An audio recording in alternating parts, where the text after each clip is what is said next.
원장님 대신 제가 먼저 여기 서서 깜짝 놀라셨죠. 저도 이번 집회를 통해서 정말 사랑하는 하나님께서 우리에게 얼마나 큰 사랑을 주시고 깨달음을 주시고 또한 우리를 살리시기 위해서 정말 최선의 것을 주시는 그 하나님의 깊은 사랑 조금이지만 알게 되었습니다. 그래서 원장님 말씀 전에 오늘 아침에 먼저 우리가 뜨거운 가슴을 좀 나눴으면 좋겠다 하는 마음으로 이곳에 잠깐 먼저 섰습니다.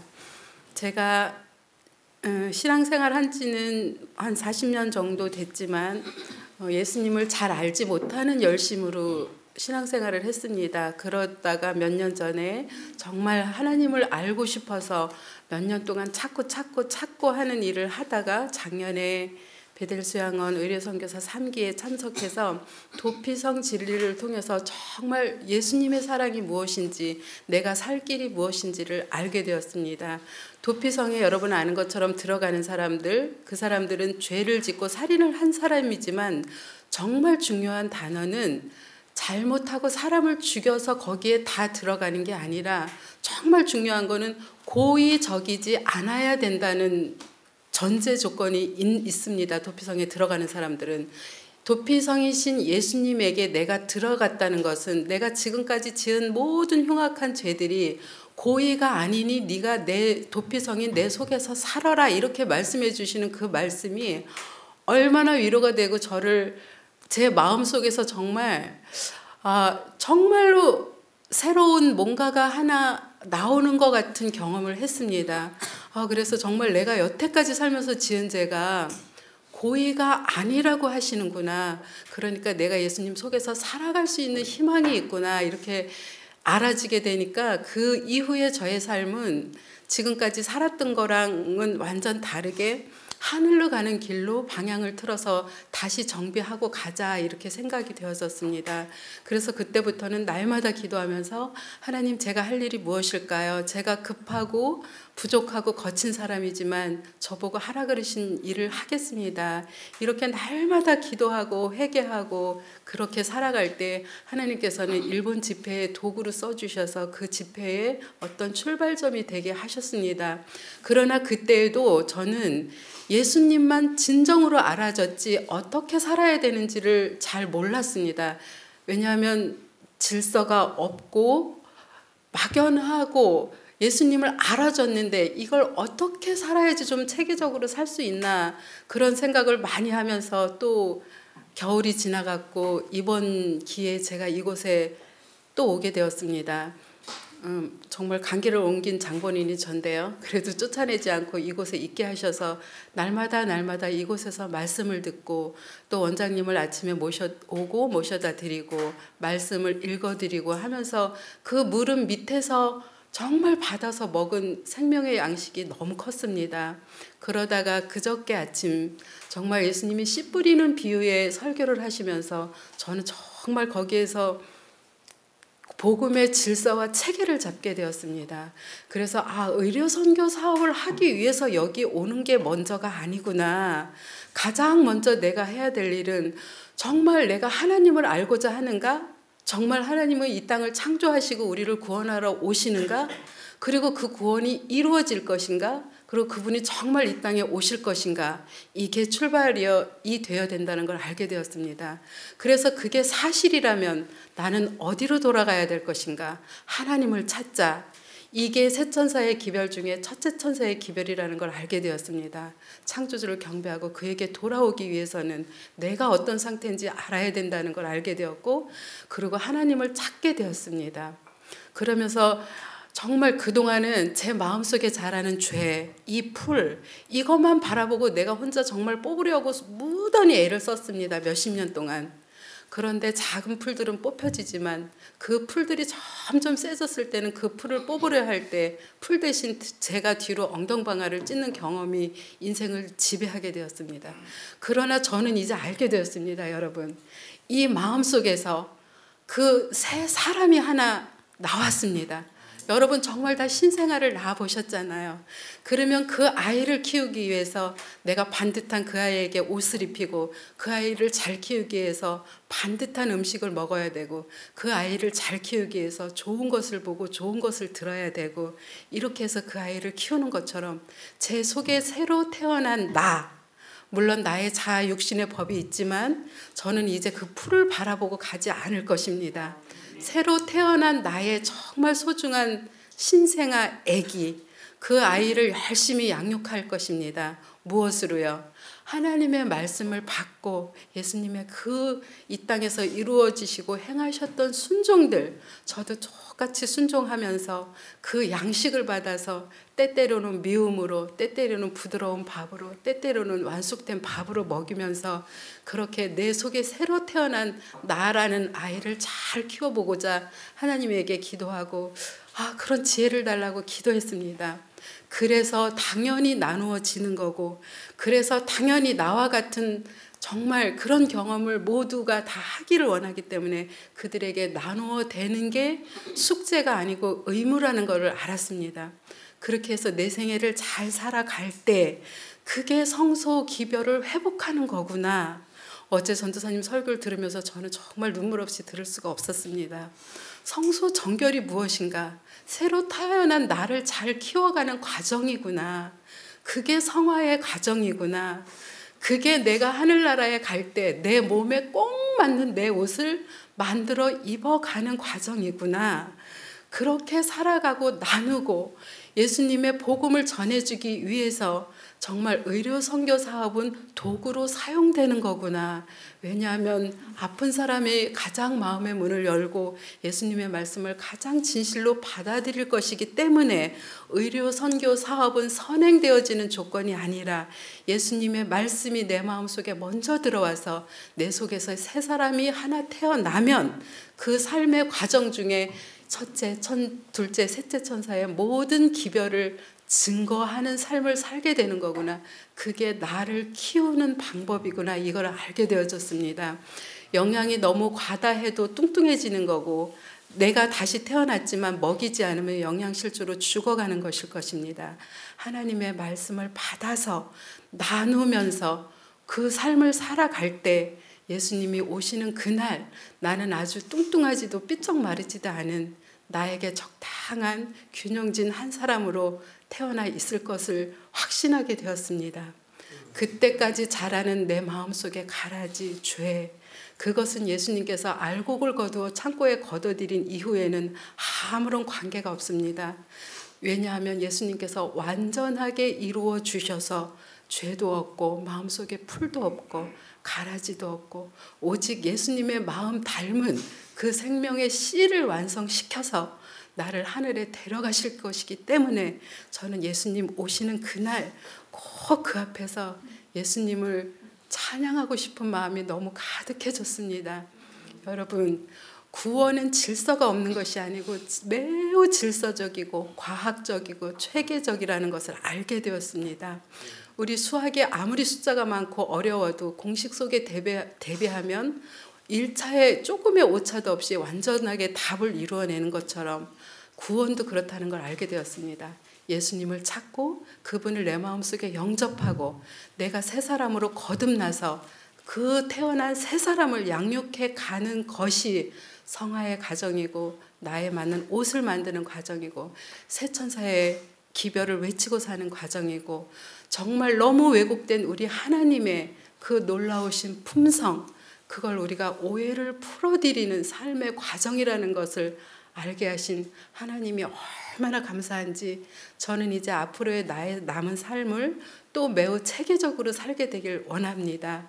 로마서 1장 17절에 하나님의 복음에는 하나님의 의가 들어있어 믿음으로 믿음에 이르게 하나니 그러므로 의인은 믿음으로 말미암아 살리라. 저의 다음 단계의 믿음에 이르는 길이 매우 기대되면서 이제 이 시간 이후 또 아름다운 주님의 딸로 살아가게 되기를 결심하고 여러분하고 이 가슴을 나누고 싶어서 잠깐 간증의 시간을 가졌습니다. 네, 우리 이정남 집사가 제 옆에서 계속 말씀 읽어주고 봉사하면서 옆에서 가만 보니까 가장 많이 은혜를 받는 것 같아요. 어떤 데는 말씀을 읽어달라면 그 읽으면서 막 눈물을 줄줄 흘리면서 읽다가 멈추다가 그렇게 읽어줄 때도 있었고요. 어제 아침에 새천사 기별이 씨 뿌리는 비유를 통해서 또 어떻게 이해할 수 있는가 하는 부분을 얘기하고 났을 때 가슴이 벅차서 막 울더라고요. 바로 이 부분. 나는 지금까지 풀만 뽑아내려고 애를 썼는데 곡식이 무성하게 자라면 풀은 힘을 못 쓰는 거구나. 그런데 나는 곡식 씨를 받아서 곡식을 키우려고 안 하고 자꾸 풀만 뽑아내려고 했구나. 그걸 깨달아서 아주 그냥 막 울고 방방 뛰고 난리가 났댔어요. 그래서 제가 아침에 간청을 좀 해봐라 그랬죠. 전체적으로 복음을 잘 이해를 한 것 같습니다. 자, 이번에 우리는 새천사 의료 선교 세미나 이제 오늘 아침이 마지막 시간이고, 저는 이번 기간 동안에 새천사 기별을 중심으로 영원한 복음을 전했고요.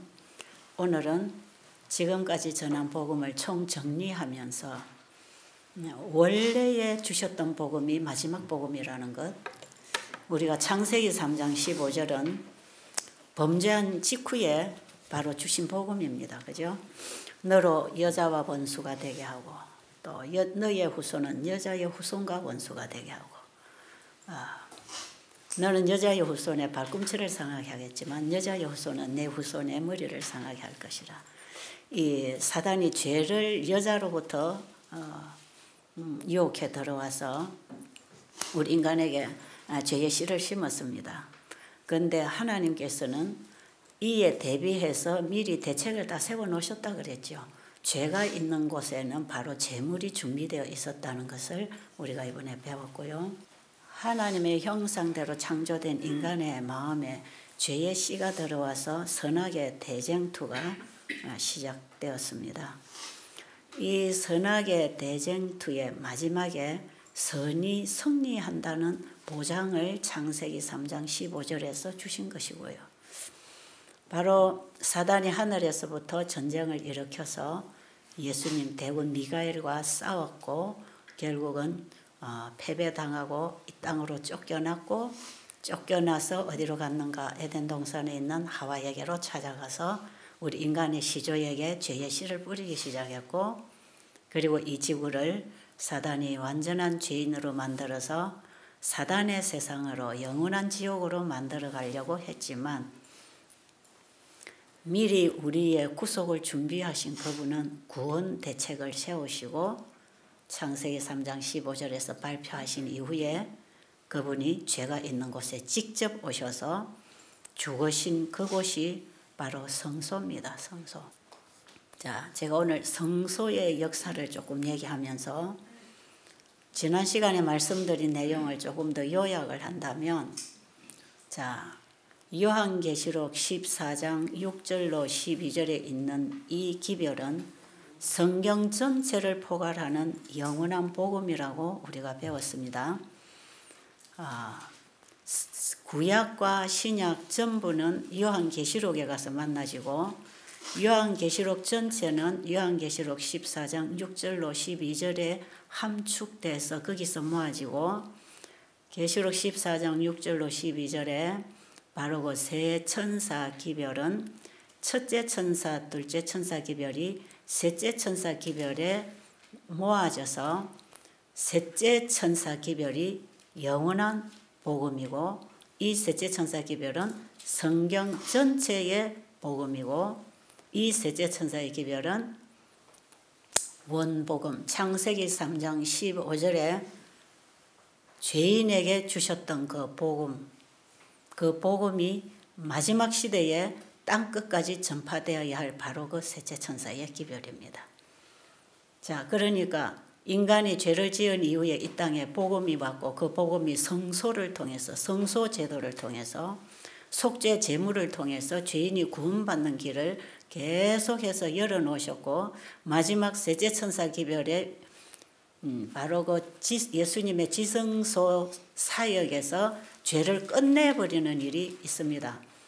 창세기 3장에 시작된 죄가 계시록 14장 셋째 천사에서 셋째 천사가 전하는 이 복음이 바로 그 죄를 끝내는 예수님의 사역을 전파하는 복음입니다. 그래서 창세기 3장 15절의 복음을 원복음이라고 한다면 요한계시록 14장의 셋째 천사의 기별은 마지막 마치는 복음, 시작과 마지막 복음인데 복음 똑같이 예수 그리스도를 얘기하고 있는 것입니다. 자, 그러면 죄인에게는 예수 그리스도가 필요했기 때문에 죄로 인해서 죽어야 되는 우리의 죽음을 그분이 대신 죽으시고 우리를 죄로부터 완전히 구원해서 우리 안에 있는 죄를 끝내시고 우리를 영원한 하나님 가족으로 회복시켜 주시는 이 복음이 영원한 복음이고 창조 때부터 그분이 준비한 복음이고 분명히 복음이신 예수님은 사단의 머리를 깨고 자기 백성을 도로 찾아서 하늘 가족으로 데리고 가실 것입니다. 이 성경 전체에 연결되어 있는 전부 복음의 사설들이 이제 우리가 죄가 있는 그곳에서부터 완전히 죄가 끝나는 과정까지를 우리가 하나의 그림으로 하나의 사설의 쫙 고리를 엮어 나간다면 바로 그 시대마다 이것이 세 천사의 기별인데 이 세 천사의 기별이 성소진리라고 그랬습니다. 그리고 이 세 천사의 기별이 예수님의 재림의 때가 되면서 활발하게 재림 준비를 위해서 마지막 시대에 크게 외쳐지게 되어 있었던 것이 1844년에 2300주야 예언과 함께 바로 마지막 때를 알리면서 마지막 심판의 때를 알리고 재림 준비를 시키기 위해서 1844년 당시부터 활발하게 온 땅에 외쳐지도록 하셨지만 이 복음은 바로 죄가 있는 거기서부터 주신 복음입니다. 그래서 처음에 주신 원래의 복음이기도 하면서 마지막 기별이기도 한 이 세 천사의 기별. 그럼 우리가 이 세 천사 기별 속에 성경 전체가 들어있다고 하는 것을 이번에 우리가 이제 공부를 했고요. 자, 그러면 우리가 한번 짚어보도록 하겠습니다. 자, 죄가 있는 그곳에 바로 예수 그리스도가 죽으셨습니다. 맞습니까? 그래서 바로 죄가 있는 그곳에 아담 하와를 에덴 동산 밖으로 내보내고 바로 이 성소를 통해서 예수 그리스도를 통해서 다시 에덴 동산으로 돌아올 수 있다고 하는 복음을 주신 것이 그게 아담이 죽어야 할 그 자리에 바로 예수님이 제물이 되어서 죽으신 그 자리가 거기가 원시 성소라고 하는 거예요. 원시 성소. 원래 제일 먼저 예수님이 에덴 동산 문 앞에 제단이 만들어지고 예수님이 죽으시고 죄인이 예수님을 통해서 돌아올 수 있는 이 복음이 예수님을 통해서 주어졌어요.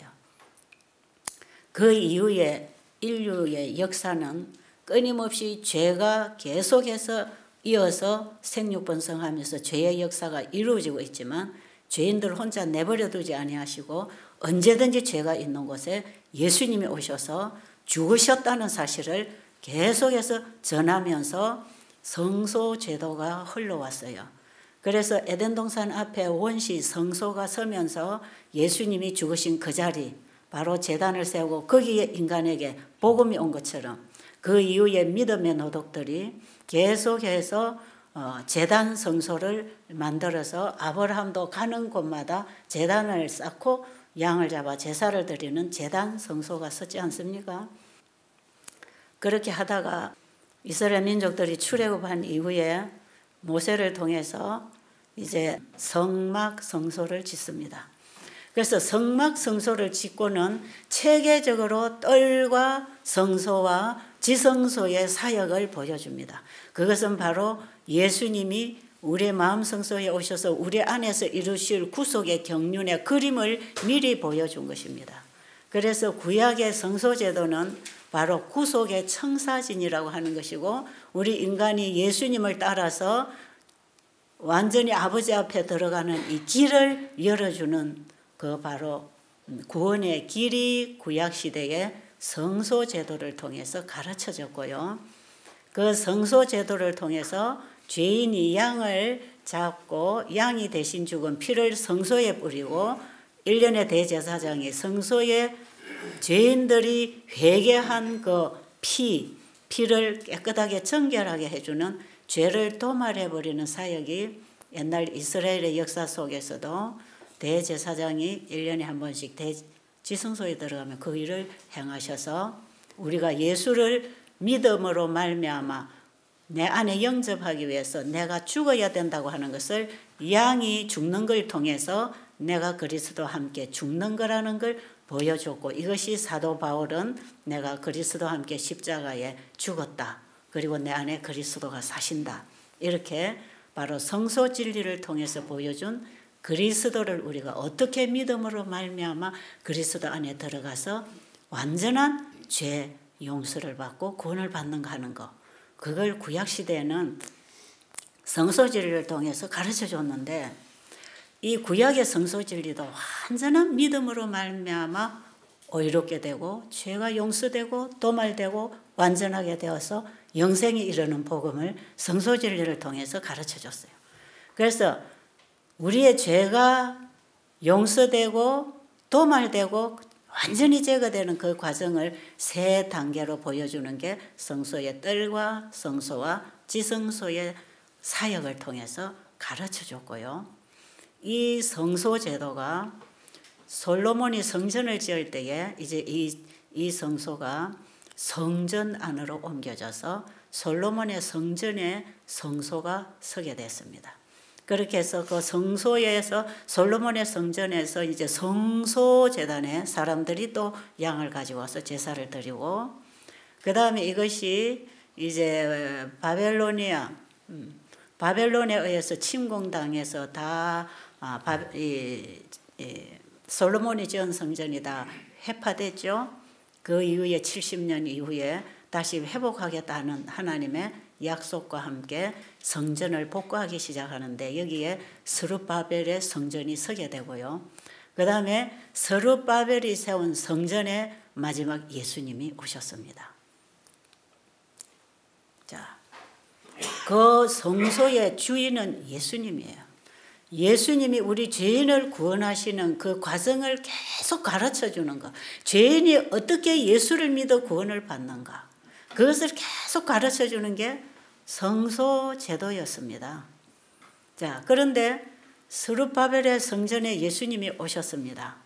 와서 그들이 양을 사고 팔고 하면서 양을 잡아서 제사 드리는 광경을 예수님이 보셔서 2번 성소 정결 사업을 하신 것을 우리는 알고 있습니다. 예수님이 침례를 받으시고 초기에 성소 정결하시고 마지막에 성소 정결 또 하셔요. 2번을 하시는데, 저는 옛날에 이 바리새인들이 제사장들이 이 재물을 성전 안에 가지고 와가지고는 막 바깥에서 이 재물을 팔고 돈을 바꾸고 비싸게 받아먹고 이렇게 나쁜 짓을 하기 때문에 예수님이 그냥 막 상을 뒤집고 돈그릇을 엎어버리고 다 쫓아냈구나. 저는 그렇게만 생각을 했는데, 이 세천사 기별의 성소 진리를 쭉 연구를 해보니까요, 더 이상 이 성전에는 양의 피가 필요 없다는 것을 예수님이 보여주신 거예요. 성전의 주인이신 바로 지금까지 표상적으로 양을 잡았지만 그 양은 바로 예수 그리스도를 상징하고 있었고, 바로 그 양이 되어서 속죄 양이 되어서 대신 죽으실 그분이, 하나님의 아들 그분이 바로 그 성전에 이제 임하신 것입니다. 그렇기 때문에 양을 가지고 이제 더 이상 그 성전에서 제사 드릴 필요가 없는 거예요. 그게 다 치워버렸습니다. 양을 이제 필요 없다. 누가 봤기 때문에? 예수님 실체가 오셨기 때문에. 그럼 그 실체가 이 땅에 오시면 무슨 일을 하겠다고 했는가? 이사야 61장 1절 2절로 보면 그분이 와서 무슨 일을 하겠다고 했습니까? 한번 읽어보세요. 그분이 오셔서 무슨 일을 하겠다고 했는 그 일을 그 성전에서 예수님 지금 행하십니다. 그러니까 그 제사장들이 그 양을 파는 이 장사꾼들이나 이 재물들을 다 밀어내고 그 자리에 실체가 오셔서 하시는 일을 딱 봤더라면 이사야 선지자를 통해서 미리 메시아에 대해서 예언한 그 예언을 따라서 지금 성전에 와서 재물을 다 밀어내고 그 메시아가 와서 행할 수 있는 그 일을 봤더라면 그분이 메시아라는 사실을 그 제사장들이 알아봐야 됐단 말이에요. 그런데 그들의 눈이 감겨서 바로 이사야를 통해서 메시아를 보내주고 그 메시아가 오시면 무슨 일을 할 것인지를 다 예언을 했고 침례 요한이 또 그것을 다 천국이 임했다고 할 때에 바로 그 예수님을 가르쳐서 지적했고 그 예수님이 또 그 일을 하고 계셨는데도 불구하고 제사장들이나 바리새인들이 그 예수님을 몰라봤다는 게 참이 놀라운 일이죠, 이게. 자, 그럼 이사야 61장에 그 예수님에 관해서 이사야 선지자가 뭐라고 예언을 했습니까? 이사야 61장 1절 2절 말씀. 주 여호와의 신이 내게 임하셨으니 이는 여호와께서 내게 기름을 부으사 가난한 자에게 아름다운 소식을 전하게 하려 하심이라.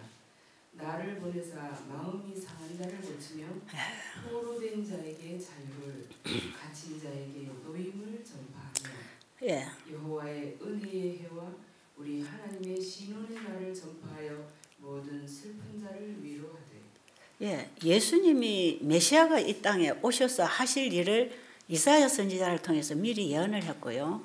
그 다음에 예수님이 침례를 받으시고 성전에 가셔서 그 일을 하셨습니까? 누가복음 4장 18절부터인가요? 16절부터 읽어보세요. 누가복음 4장 16절로 있는 말씀입니다. 예수께서 그 자라나신 곳 나사렛에 이르사 안식일에 자기 규례대로 회당에 들어가사 성경을 읽으려고 서심해. 그 성경을 이루려고가 뭐냐면 이사야 61장에 있는 그 말씀을 이루려고 서셨다 이 말이에요. 선지자 이사야의 글을 드리거늘 책을 펴서 이렇게 기록한 데를 찾으시니고 주의 성령이 내게 임하셨으니 이는 가난한 자에게 복음을 전하게 하시려고 내게 기름을 부으시고 나를 보내사 포로된 자에게 자유를, 눈먼 자에게 다시 보는 것을 전파하며 눌린 자를 자유케 하고 주의 은혜의 해를 전파하게 하려 하심이라. 자, 여기에 보니까 예수님에게 성령이 임하셨다고 그럽니다. 예수님이 요단강에 가서 침례를 받으실 때에 성령이 임했습니까? 성령이 비둘기같이 임했고 거기서부터 예수님이 성령을 받아 공생애에 들어가셨습니다. 자, 여러분, 우리가 이제 마지막 세제 천사 기별 이걸 이해하기 위해서 우리가 맨 먼저 뭐가 이루어져야 되냐 하면 성령의 침례가 이루어져야 됩니다. 성령의 침례를 예수님이 받으시고 광야로 가셔서 시험을 통과하시고 그리고 이제 공생애에 들어가셔서 자신의 사명을 완수하고 계시는데 그 예수님이 하신 일이 뭡니까? 예수님이 하신 일이 병든 자를 고치시고 가난한 자에게 아름다운 소식을 전하게 하시고 그 다음에 마음이 상한 고치며, 자를 고치며 포로된 자에게 자유를, 죄에 포로된 자, 어떤 가난과 질병과 죄에 포로된 자들을 자유롭게 하시고, 예수님 그렇게 하셨나요? 네, 자유롭게 하시고 또요. 눈먼 자에게 다시 보게 눈먼 자를 눈 열게 했습니까? 실제로 맹인의 눈을 띄웠지만 영적인 눈을 열어주시는 일을 하셨죠. 성령이 임하면 영의 눈이 열립니다. 그 다음에 눌린 자를 자유케 하며 죄에 눌린 자들을 풀어주는 것이죠. 주의 은혜의 해를 전파하게 하시고 천국 복음을 전파한단 말이에요. 은혜의 해를 전파하시는 그 일을 예수님은 천국 복음을 전파하시고 성경을 가르치시고 병자들을 고치시고 그 병자에는 죄로 인해서 온 모든 다양한 병들을 다 포함하고 있는 것입니다. 그래서 예수님께서 이 일을 하시고 그러니까 이사야 선지자를 통해서 예언한 그 메시아가 그 성전에 이제는 표상적으로 양을 잡던 양을 다 밀어내고 자신이 그 성전에 와서 바로 그 일을 행하고 계십니다. 자, 이 예수님을 전파하던 침례 요한이 이제 옥에 갇히게 됐고 침례 요한이 옥에 갇혔을 때 예수님이 감옥에 찾아와서 풀어내 주지 아니했을 때 침례 요한이 잠깐 실족했습니다. 아, 내가 전한 메시아가 내가 잘못 전했나? 그분은 분명히 내 옥문을 열어주고 나를 구원해 줄 수 있는 분인데 왜 나를 모른 척하지? 잠깐 실망을 해서 침례 요한이 자기 제자를 예수님에게 보냅니다. 그죠? 그래서 뭐라고 합니까? 당신이 오실 거입니까? 그 몇 절에 나오죠? 마태복음 11장 3절. 예, 11장 한번 읽어보세요. 예수께 여짜오되 오실 그이가 당신이오니까 우리가 다른 일을 기다리오리. 예수께서 대답하여 가라사대 너희가 가서 듣고 보는 것을 요한에게 구하되 소경이 보며 안눈뱅이가 걸으며 문둥이가 깨끗함을 받으며 귀머거리가 들으며 죽은 자가 살아나며 예, 이건 이게 뭡니까? 이사야 선지자를 통해서 예언된 그 메시아가 틀림없다. 이것을 침례 요한에게 가서 얘기하려면 내가 그다 이거보다 더 확실한 건 뭐냐? 예언을 성취시키고 있는 그분을 알아야 됐단 말이에요. 그래서 예수님은 침례 요한의 제자들이 왔을 때 내가 맞아. 걱정하지 마라 그래. 내 맞아. 침례 요한이 전한 그가 바로 나다. 이렇게 얘기하지 아니하시고 그분이 행하시는 그 일을 제자들이 보고 너희들이 내가 하는 것을 보고 이것을 하고 있다고 너희 선생한테 가서 전하라. 그러면 침례 요한은 분명하게 선지자를 통해서 예언한 그분이 이 땅에 오셔서 그 일을 하고 계시는 걸 알았기 때문에 죽어도 평안하게 믿음으로 죽을 수 있었다 이 말이에요. 자, 그러면 그 메시아가 오셔서 하실 일이 바로 저런 것이고 죄가 우리를 올가매고 있는 것들이 바로 예수님이 풀어주기 이전에 그 고통당하는 그들이었습니다. 그렇습니까? 눌린 자, 배고픈 자, 병든 자, 마음이 상한 자, 고통당하는 자 이건 다 뭐가 갖다 준 거냐면 죄가 인간들을 완전히 사로잡아서 짓누르고 있는 모습이거든요. 그런데 예수님이 오시면 이것을 죄로부터 풀어주겠다고 하는 약속이고 우리를 죄로부터 구원할 자가 오셔서 죄로부터 우리를 구원해 주신다고 할 때에 우리는 마음의 평안이 올 뿐 아니라 우리의 삶의 죄의 사슬에 묶여있던 모든 그 얽매여 있는 것들로부터 풀려서 자유롭게 된다고 하는 이 복음. 이 복음을 예수님은 죄인들에게 베풀어 주셨고 그로부터 죄인들은 거기서 풀려났습니다. 그래서 귀신 들린 자가 맑은 정신으로 예수님 앞에 무릎을 꿇게 되었고 병든 자, 문둥병자, 절름발이, 기머거리, 봉사 예수님 앞에 찾아온 죄의 영향으로 고통당하는 영혼은 하나도 남김없이 다 자유롭게 해주신 그분. 어떤 인간이 이런 일을 할 수 있었단 말이에요. 예수님이 그 일을 하시면서 예언을 성취시켜 나갔는데 유대 제사장들은 그 예수님을 보지 못했단 말이에요. 참 놀랍죠. 어떻게 이럴 수가 있나. 그들이 그렇게 딸딸 외우고 가르치고 지켜왔던 그 율법이 지적하는 바로 그 예수님. 그 예수님의 일을 그들은 보지 못했어요. 그리고 예수님을 십자가에 못 박아 죽였습니다. 그리고 예수님이 다시 부활하셨습니다. 그리고 하늘 성소로 들어가시고 하늘 성소에 아버지 앞에 들어가신 대관식과 함께 이 땅에 누구를 보내주셨지요? 성령을 보내주셨습니다. 자, 그럼 우리가 그 성령을 받으면 어떻게 될까요? 바로 예수님을 영접하는 것입니다. 그 예수님을 우리의 마음에 예수를 믿어 그분을 영접할 때 우리는 성령을 받는 것입니다. 그 예수님이 이제는 우리 마음 성전에 임하시기를 원하신단 말이에요. 그 예수님이 스룹바벨의 성전에 오셔서 성소를 정결하게 짐승을 다 몰아내고 이제 양 잡는 제사는 다 폐했다고 하는 것을 그분이 상징적으로 다 보여주시고 거기서 메시아의 사명을 선포하시고 그 다음에 십자가에 죽으시고 3일 만에 부활하셔서 하늘 성소로 가신 직후에 약속하신 대로 성령을 우리에게 보내서 그가 와서 죄에 대하여 의에 대하여 심판에 대하여 우리를 가르친다 그랬잖아요. 그 성령이 우리 안에 오시면 죄를 깨닫게 합니다. 뭐가 죄냐? 예수를 안 믿은 게 죄다. 초대교회 이름이 성령을 받은 사람들이 누구에게 무슨 죄를 지적했습니까? 베드로나 이런 사람들이 성령을 받아서 제사장들에 가서 너희들이 십자가에 못 박아 죽이고 그 예수를 믿지 않은 그게 죄다. 사도행전에 보면 우리가 어떻게 할꼬 할 때에 그 죄를 회개하라 그랬어요. 그 죄가 뭐냐? 예수를 십자가에 못 박아 죽인 죄입니다. 선명하게 예언을 통해서 그들이 알고 그들을 영접하고 그분을 전파해야 할 교회 지도자들이 예수님을 죽였잖아요. 그걸 죄라고 하는 것을 1차적으로 유대 제사장 지도자들에게 성령께서 성령 받은 사람의 입을 통해서 그들의 죄를 지적했지만 시대 오늘날 우리에게 이르기까지 그 죄는 동일합니다. 자기 땅에 오매 자기 백성이 영접지 아니하였으나 할 때 그 당시에 자기 땅은 유대 땅이지만 오늘날 영적으로 우리 모두가 주님이 임하실 땅입니다.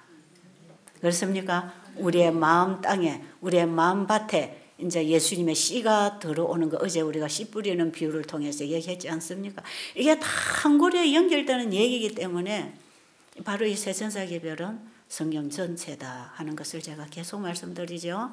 자, 그러면 지금 이 시대에는 우리가 예수님을 믿음으로 말미암아 내 마음 성소에 임하게 하는 일입니다. 그러니까 지금은 성소가 어디 있습니까? 지금 성소가 어디입니까? 우리의 마음이에요. 예수님은 하늘 아버지가 계신 곳이 성소, 그분이 계신 곳이 언제든 성소입니다. 그죠?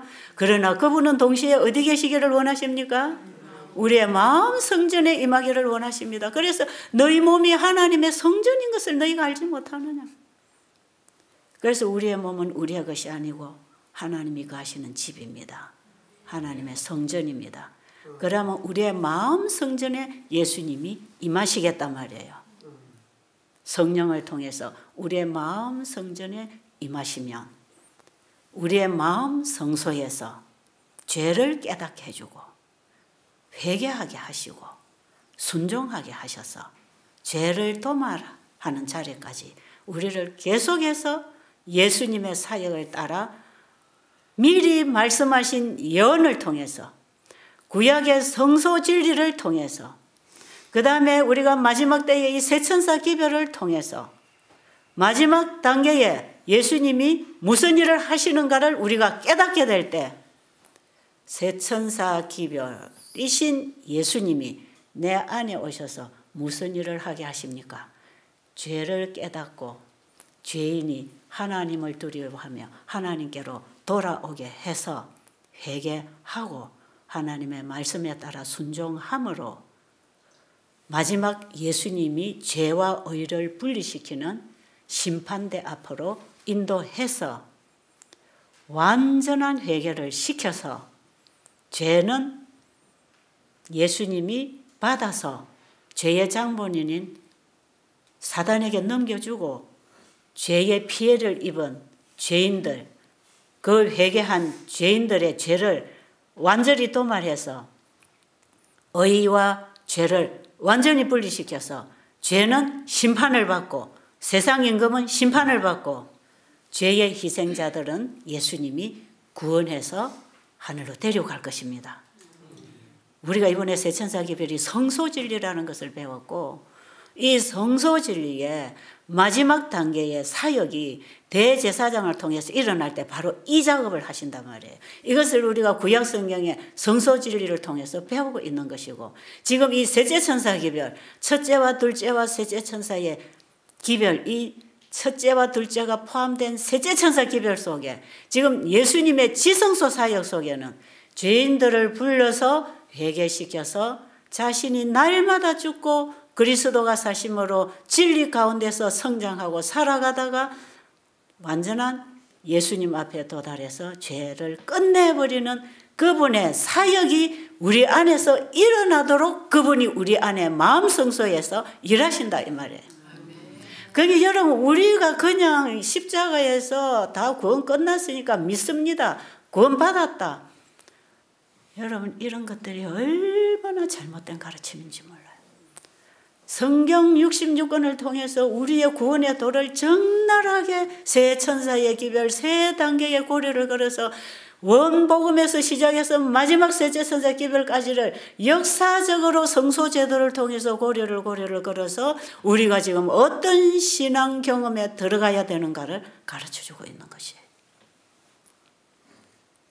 그래서 우리가 예수님께로 회개하고 돌아오는 첫 단계의 칭의도 예수를 믿음으로 되는 것이고, 날마다 내가 죽고 그리스도가 내 안에 사심으로 내가 성화된, 순종을 통하여 성화되는 그 생애도 날마다 예수를 믿음으로 말미암아 살 때에 성화가 이루어지는 것이고, 그래서 한 번의 칭의가 매일의 칭의로 연속되면서 나는 죽고 그리스도가 내 안에 하나님의 말씀으로 살게 역사하시는 그분의 말씀에 따라 주어진 빛을 따라 계속 살아갈 때, 각시대 대쟁투 이 성소 진리의 하늘에서 행하는 조사 심판, 죄가 도말되는 과정을 보면 철저하게 회개하고 하나님의 말씀에 순종한다는 것이 입증될 때 죄가 도말된다 그랬어.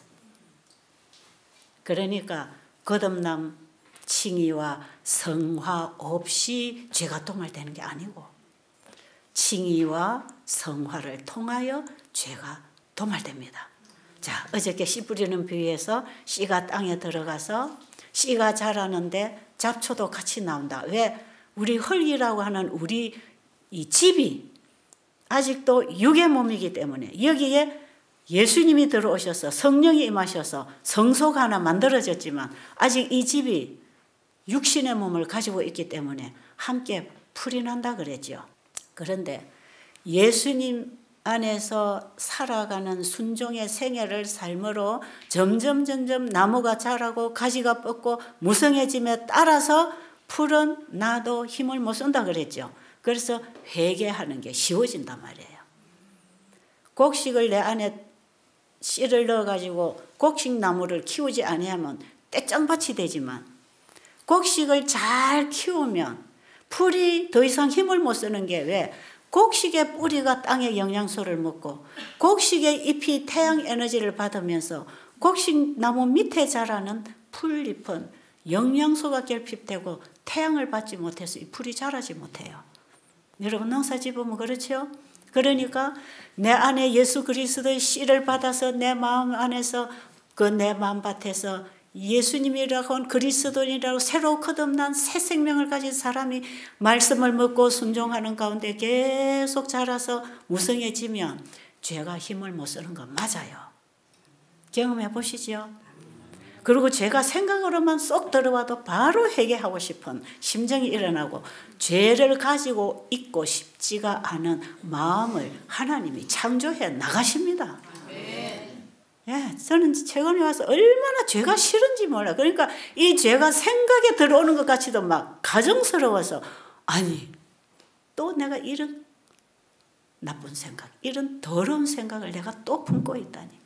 바로 예수님 내 마음을 정결하게 하소서.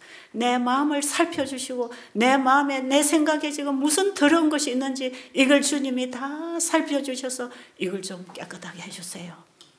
그 기도에 들어갈 수 있을까요? 들어갑니다, 여러분. 그 기도가 되는 것입니다. 그렇게 해서 조그마한 생각에 들어오는 죄까지를 회개한단 말이에요. 자꾸 회개하고 그 다음에 하나님을 아는 지식이 점점 더 충만해지고 더 원만한 광명에 이르게 되면서 진리의 빛이 계속 오면서 내 속사람이 하나 장성하고 있단 말이에요. 성장하고 있단 말이에요. 그래서 나중에 이런 사람들의 죄를 완전히 도말해 버리는 것은요, 지금까지 회개한 죄만 없애버리는 게 아니고 여기서 나올 아직도 풀 씨가 있어서 계속해서 나올 그 씨앗까지도 완전히 제거해버리는 게 죄를 도말해버리는 것이에요.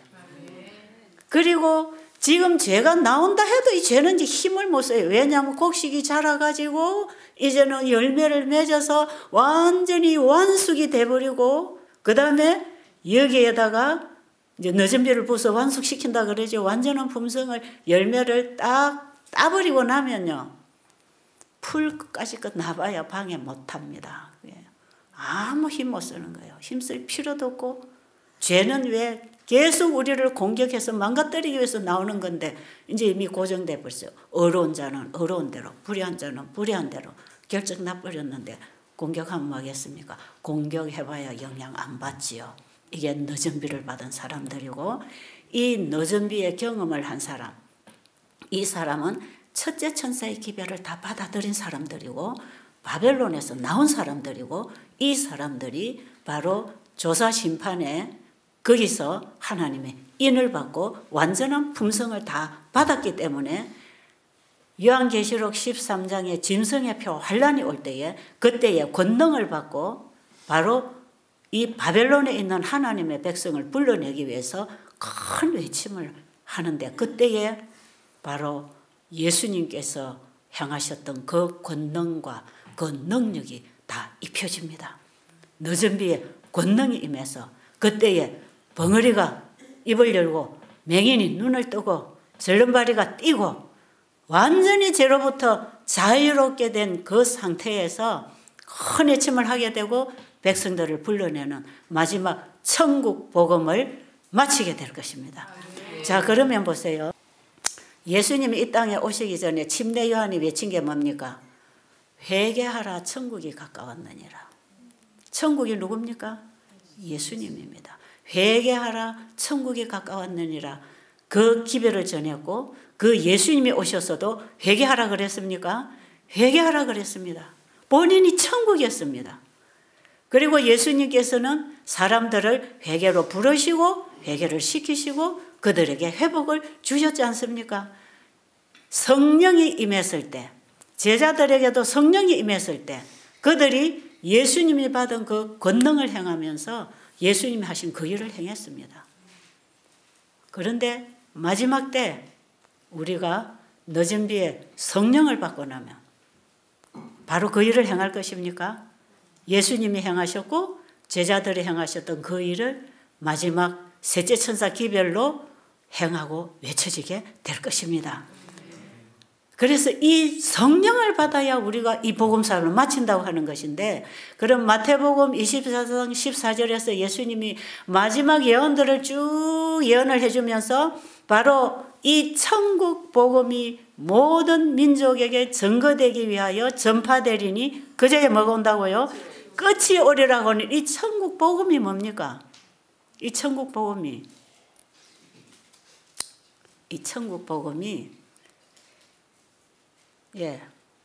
지금 이 시대 셋째 천사 기별이라는 걸 얘기를 했고요. 이것이 바로 원래의 죄가 있는 곳에 바로 보내진 복음, 원복음입니다. 그 원래의 그 복음은 우리를 죄의 결과로부터 구원해내고 죄의 상태에서 구원하고 죄의 세상에서 구원하는 완전한 구원을 허락하신 복음이거든요. 자, 그러면 예수님이 이 땅에 오셔서 하나님의 말씀을 그분이 전파하고 사시고 행하시면서 말씀을 증거했지 않습니까? 이사야 선지자가 예언한 그 예언을 예수님이 성취시키면서 증거를 해 보이시면서 내가 누구라는 것을 증명했듯이 제자들에게 그 예수님이 임하셨을 때 제자들이 예수님이 증거한 그 예수의 증거를 제자들이 전파했습니다. 맞습니까? 그래서 이 증거는 정인인데 정인은 입으로만 하는 게 아니에요. 몸소 보여주고 경험으로 외치는 기별이다 이 말이에요. 성령이 임하니까 이들이 몸소 행하고 증거했단 말이에요. 그래서 제자들이 예수님이 구약의 선지자들의 글을 예수님이 성취시키고 증거하신 그 예수의 증거를 제자들이 받아서 증거했고, 마지막 시대에 예수님이 증거하고 제자들이 증거한 바로 그 새천사 기별의 복음을 그들의 삶 속에서 살고 실천하고 행하면서 증거하는 증인이 나와야 됩니다. 그래서 이 천국 복음은 창세기 3장 15절의 복음이고, 시대마다 선지자들을 통해서 믿음의 노독들을 통해서 전수되고 전파된 복음이고, 예수님이 이 땅에 오셔서 증거한 바로 그 복음이고, 제자들이 성령을 받아서 증거한 바로 그 복음이고, 마지막 때에 새천사 기별을 가지고 셋째 천사 기별을 전하는 마지막 성도들이 바로 이 복음을 증거하게 돼 있는데, 이 천국 복음이 모든 민족에게 증거되기 위하여 전파되리니 그제야 세상의 끝이 온다.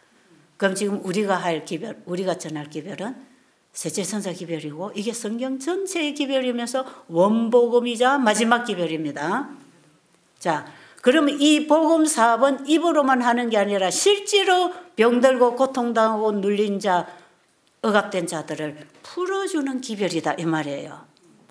그러니까 예수님께서는 천국 복음을 전파하시면서 병자들을 고치시면서 실질적으로 그분은 의료 선교 복음 전도를 하셨다 이 말이죠.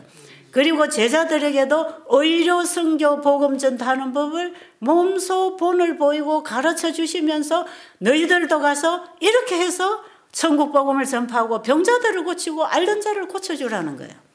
그래서 제자들도 의료 선교 복음 전파를 했고요. 그렇다면 마지막 기별로서 셋째 천사 기별을 증거할 마지막 일꾼들이 의료 선교 사업을 통하여 셋째 천사 기별을 증거하게 될 것입니다.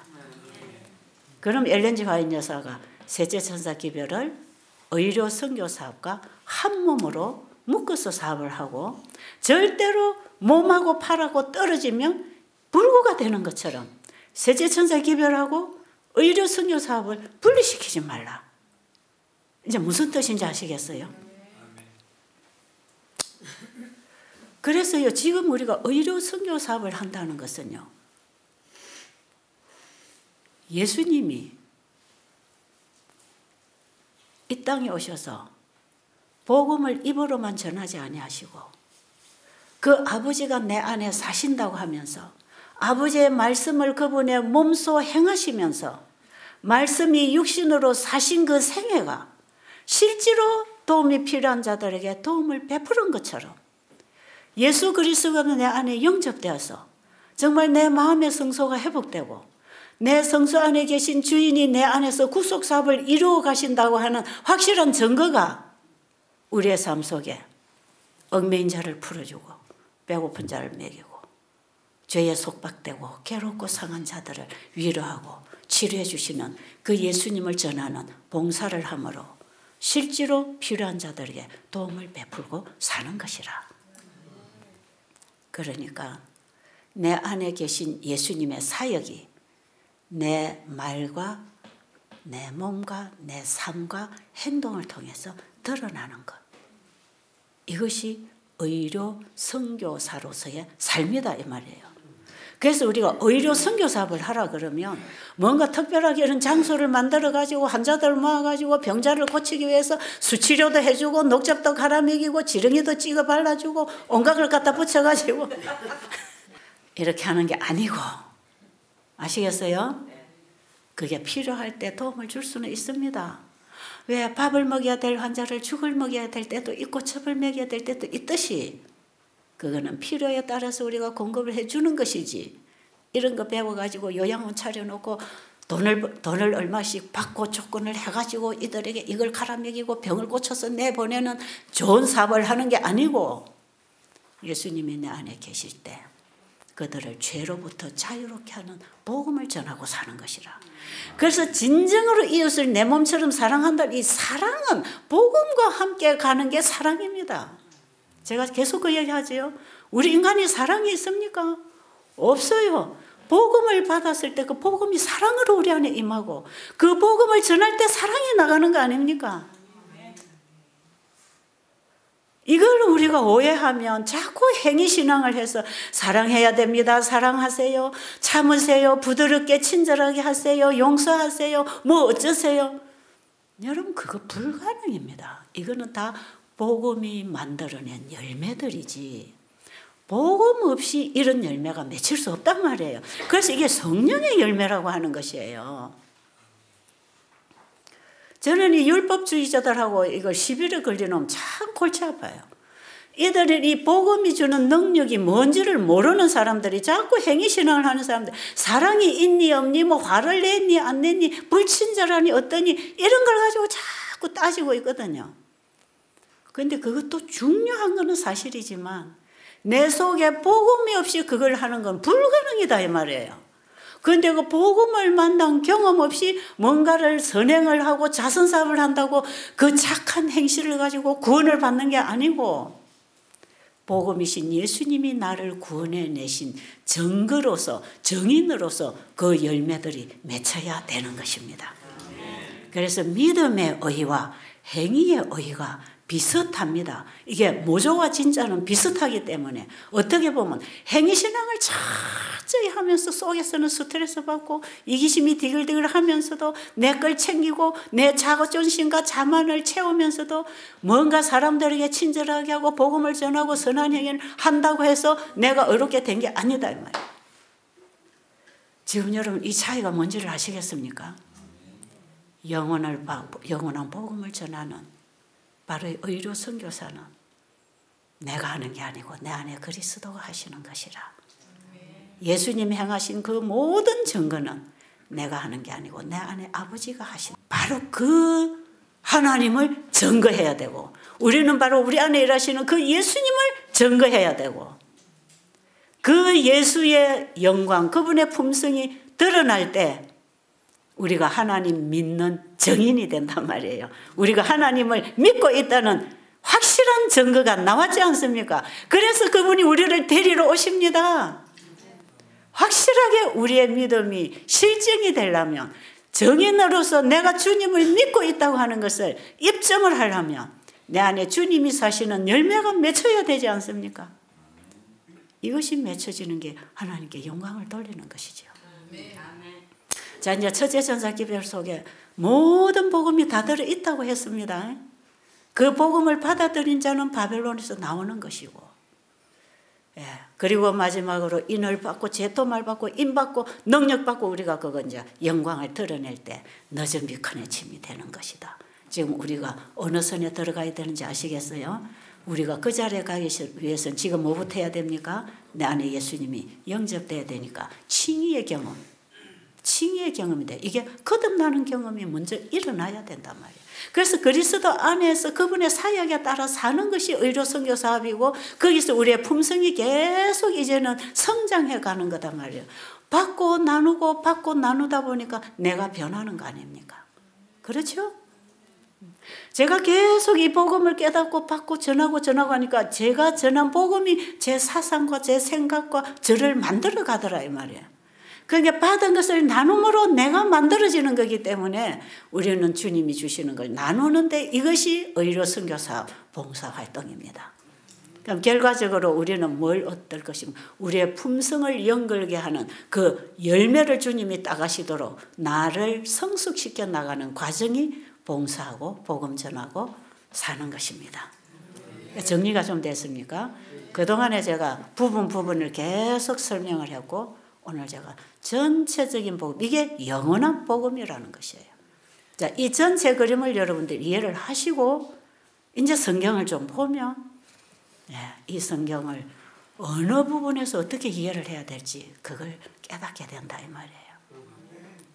기도드리고 마치겠습니다. 살아계신 우리 아버지, 우리를 완전한 하나님의 자식으로 만들어 주시려고 하나님의 자식을 이 땅에 보내서 그 자식이 어떻게 하나님과 하나 되었는지를 우리에게 너무 잘 보여주셨습니다. 그래서 결국은 우리가 아버지와 아들이 하나 된 것처럼 우리는 그 아들을 통하여 아버지와 하나 될 것입니다. 그래서 우리가 영원히 사는 이 영원한 복음을 우리가 이제는 만나고 경험하고 전파해야 할 때가 왔습니다. 우리에게 성령을 보내주셔서 이 복음을 내가 먼저 받고 살고 증거하는 증인이 되어서 이 증거가 땅끝까지 전파될 때 예수님이 오신다고 합니다. 아버지, 우리가 그 자리에 있기를 원합니다. 받아주시옵소서. 예수님 이름으로 간절히 기도드렸습니다.